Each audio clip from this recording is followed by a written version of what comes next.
Welcome to Disrupting Japan. Straight talk from Japan's most successful entrepreneurs. I'm Tim Romero, and thanks for joining me. I'm recording this episode for release on April 28th, 2020. Now, I usually try to make all of my Disrupting Japan content evergreen. Most of the insights you hear on Disrupting Japan about starting companies in Japan or building a customer base, market testing, or doing business here will probably be just as valid in 10 years as the day it was recorded. And in some ways, this episode is no exception. The common wisdom that Japanese and Japanese founders in particular are too risk-averse and have too great a fear of failure? Well, today we're going to turn that view on its head. I'm going to explain that in truth, Japanese founders don't fear failure enough. And that's hurting startups here. Actually, maybe I'm being too pessimistic. Maybe 10 years from now, you and I will listen back on this episode and laugh at how things used to be, and smile when we think of how much has improved. Well, maybe. But before we start talking about why Japanese founders need to fear failure more, I want to say something about the coronavirus situation, at least as it stands in late April 2020. The world might have changed a lot since then. Tokyo is currently on official, but actually unofficial lockdown. There are clusters of idiots in the parks, but most people seem to be taking things seriously. If you go outside, the police won't arrest you, but they might ask you where you're going and ask you to consider if you really need to be outside. There's no real punishment or anything, but they make you feel kind of guilty, and that seems to be enough to keep most people indoors. The operation of Disrupting Japan Studios remains largely unaffected by the shutdown, but that's mostly because Disrupting Japan Studios broadcasts from inside my wife's walk-in closet. The acoustics are great in here, but it gets a bit cramped.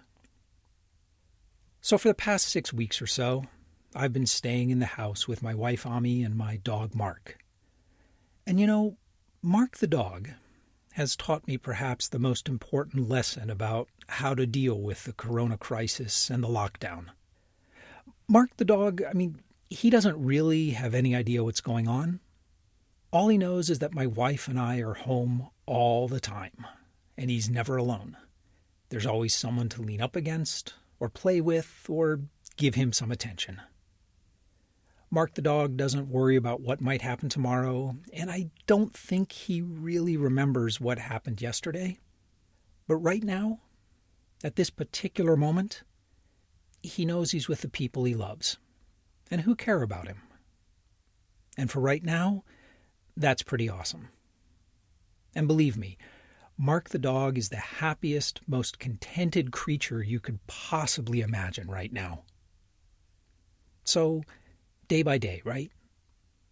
At this particular moment, I hope you're okay and with people you love. Anyway, let's put Mark the dog out of the studio. We're going to talk about why Japanese founders need to fear failure more. You'll often hear that Japanese founders and Japanese society in general are overly afraid of failure. And in some ways, that is true. Attitudes have shifted for the better over the past few decades, but most kinds of failure here in Japan do carry a certain stigma. From not getting into the right university, to not getting your first promotion, to failing at your first startup.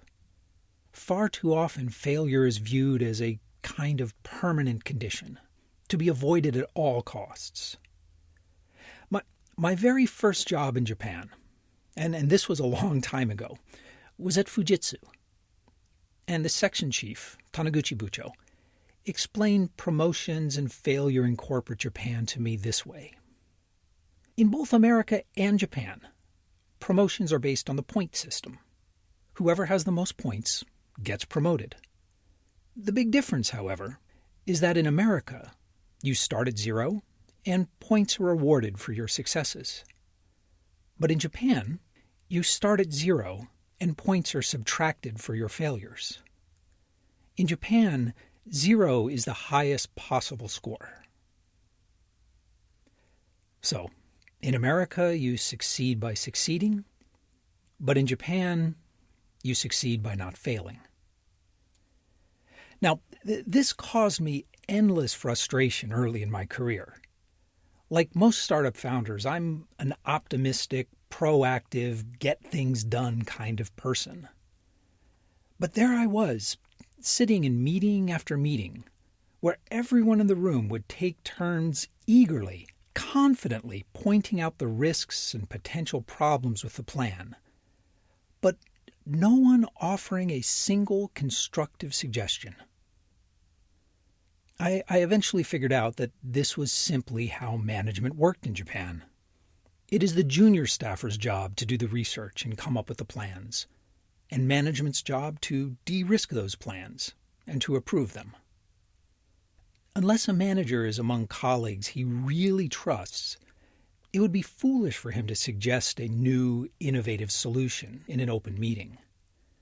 It's not his job, and he'd be opening himself up to blame if things failed. Pointing out problems, on the other hand, is seen as helping prevent failure. It's a sign of competence and teamwork. When constructive feedback is given, it's done in private, verbally, and off the record, with the manager safely insulated from any potential failure of the idea. As you can imagine, this simply doesn't work at startups. And Japanese startups are emphatically not run like that. But that aversion to failure is still a big part of the overall business culture here in Japan. There is, however, one important exception to this rule. There is one kind of failure that is actually respected in Japan. There's one kind of failure that is, in some ways, admired almost as much as success itself. And that is the glorious failure. The glorious failure is where every member of the team gives every fiber of their being, working together against impossible odds. This is the failure of the hopelessly outmatched sports team that gives everything they have. This is the sales team working 14-hour days, trying to close 80% of this quarter's quota in the last 2 weeks. This is the 300 Spartans at Thermopylae. And if deep down, the team knows that success is impossible, but that truth is never spoken, well, that makes the failure even more noble, more glorious. Glorious failures are respected, even adored in Japan. I mean, sure, someone will have to take the blame and suffer the social consequences for the failure. But in general, if you're one of the team members giving your all, you have very little to fear from a glorious failure. And that is a problem. The option of the glorious failure is hurting Japanese startups. Because being part of a glorious failure means never questioning your teammates or their decisions. It means doing more, trying harder, regardless of the odds. And while that attitude is indeed admirable in an underdog sports team or an outnumbered band of Spartans, those are times where you can't change the rules. Those are times when convention or contract or fate has dictated that you must walk onto that field today. And startups just aren't like that.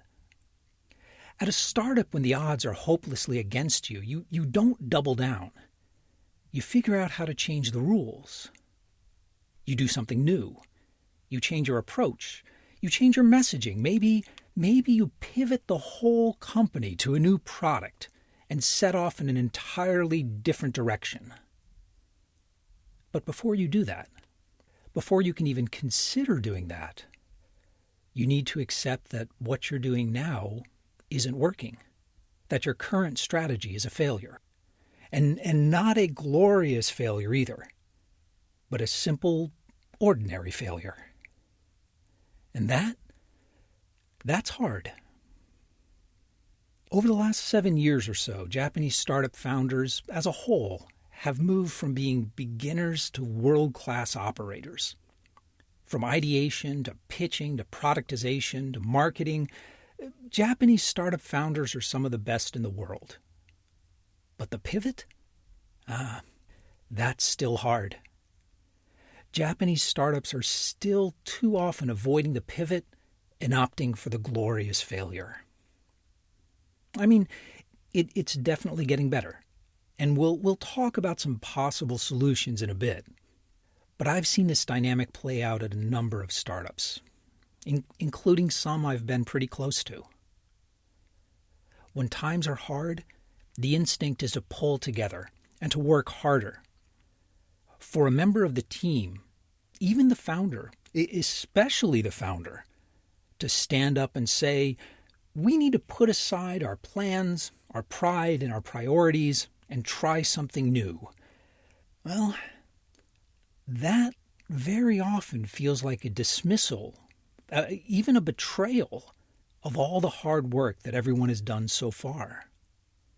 And after all, if the founder admits that his plans have failed, why should the team trust him now? No. It's usually much easier to insist that we have the right plan and we just need to work harder. It takes a particularly skilled founder to pull off a pivot in Japan. But it does happen. Pre-revenue and before promises have been made to customers, Japanese startups find it easier to pivot. In fact, startups are releasing products earlier, getting feedback faster, and adapting to feedback more flexibly than they have in the past. Early on, there's more and more experimentation around product-market fit. The real danger, however, seems to be when a strategy that has been working well suddenly stops working, when strong sales growth stops or even begins to drop. This is a difficult time for any startup. It requires the team to take a hard and honest look at all of the assumptions they've made up to this point. Unfortunately, at this point, a kind of tunnel vision often takes hold, and the focus becomes doubling down on what had once worked. New projects and new ideas get pushed back to phase 2, and all resources are poured into doing the same thing, but harder and with longer hours. I've never once seen a startup pull out of this. If you have, drop me an email. I'd love to have some counterexamples. But every time I've seen a startup start doubling down like this, it has ended in a glorious failure. And it really shouldn't be this way. Sure, the new ideas being suggested may not save your startup, but doubling down has a 100% failure rate. It's an objectively bad decision, and we need to start viewing glorious failures as being every bit as bad, or maybe even worse, than ordinary failures. So, how do we fix this? I normally don't finish a script until I have some solid and concrete solutions to offer. But the coronavirus has forced my hand, and this is a particularly difficult problem. Allocating a certain percentage of budget early on to experimental marketing and development efforts can help, but those commitments are often tossed out as soon as the tunnel vision sets in and the march to the glorious failure begins. This is a problem that can only be solved by example, by role models. As more and more Japanese founders pivot successfully, the more successful case studies we'll have, and the glorious failure will start to be seen for what it really is: a missed opportunity and a simple failure of leadership. And hey, being afraid of failure is fine. The whole Silicon Valley fail fast, fail forward nonsense is really a bunch of macho bullshit. Failure hurts. It's supposed to hurt. If failure doesn't hurt, then your heart really wasn't in it. There's no need to celebrate failure, only to learn from it. And the founders who succeed are not the ones who are unafraid of failure, but those who acknowledge the fear and who do it anyway. If you'd like to talk more about glorious failures, or if you've got an example of a Japanese startup that turned itself around by doubling down, I'd love to hear from you. And hey, if you've got a topic you'd like me to cover during Tokyo's official, unofficial lockdown, let me know. So come by disruptingjapan.com/show163 and let's talk about it. And hey, if you get the chance, please give us an honest review on iTunes or Stitcher or your podcast platform of choice. It's really a great way to get the word out and let more people know about some of the cool stuff going on with Japanese startups. But most of all, thanks for listening. And thank you for letting people interested in Japanese startups and innovation know about the show. I'm Tim Romero, and thanks for listening to Disrupting Japan.